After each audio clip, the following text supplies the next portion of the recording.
In the following game, I was playing white against the top-rated woman chess player in the world, Judith Polgar. Of course, it was a special match and a special game for me, since for many young chess girls that are just beginning to play chess, Judith has always been an inspiration. We always looked at her as an example, and we tried to reach her level and to compete at the same level with her against men.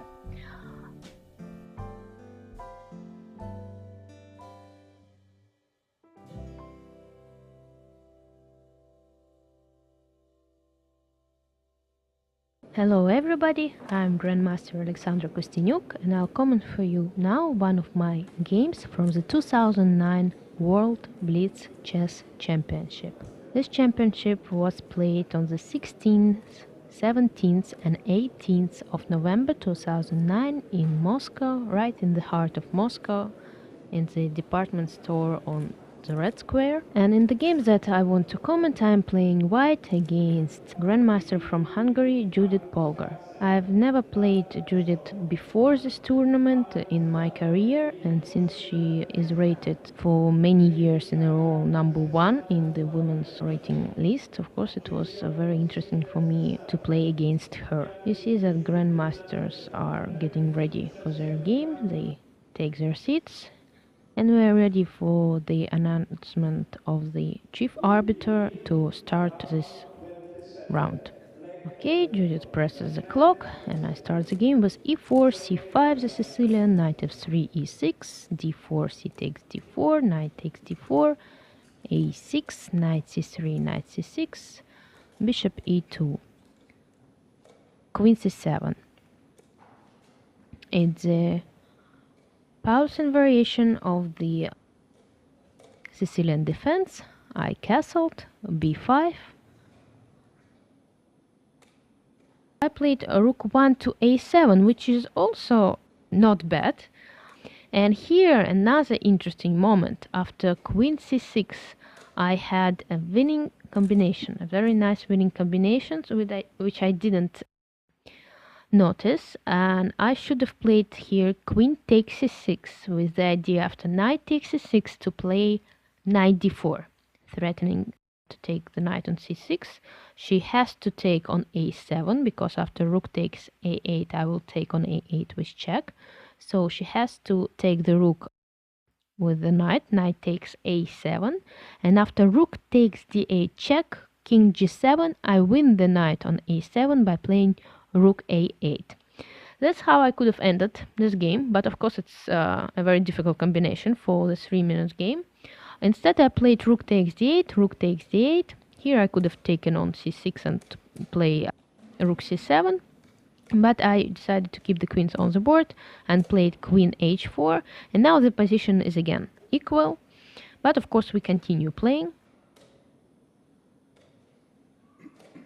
And since I don't want just protect and doing nothing, I found the move queen b1 with the idea after black's move, for example knight e7, to play queen b8, king g7 and queen d6.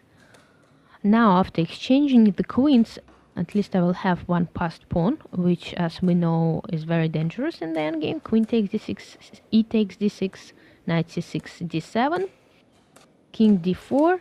I play knight f5 check, and here the decisive mistake, king takes c4. And after g4, suddenly black realized that it's white who's playing for a win, because I will create a very dangerous passed pawn on the h file. After knight c7, which is the only move, g takes h5, knight e6, h6, knight f8, h takes g5, f takes g5, king f3, my position is won, because black knight should protect the h7 square, and after king d3 I will move my king g4, and now I should have played king g4, king e2, and let's stop for a while. Here I should have played f3, and then little by little, by playing for example knight g3, knight e4, and then knight takes g5, just to take the pawn on g5 and then to move my pawn h7 to win the knight and to win the game. That would be the most precise way for a win.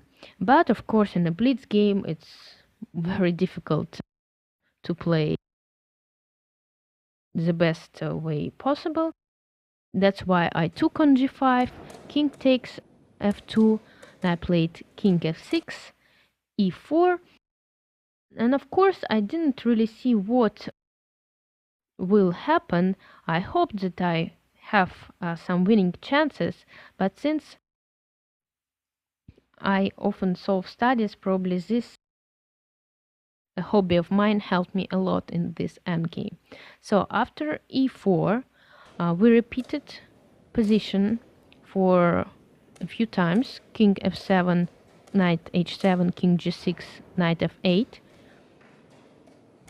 king g7, knight e6, check, king f6, knight f8, and I tried my last chance. I found actually the winning continuation by playing knight d4 with the idea after e3 to play king g7, knight e6 check, knight takes e6, e2, and here the intermediate move which Polgar missed, you can see it by her reaction, e2, knight f4.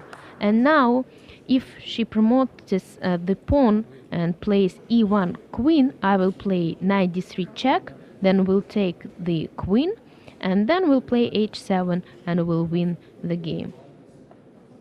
A very nice end to this exciting battle.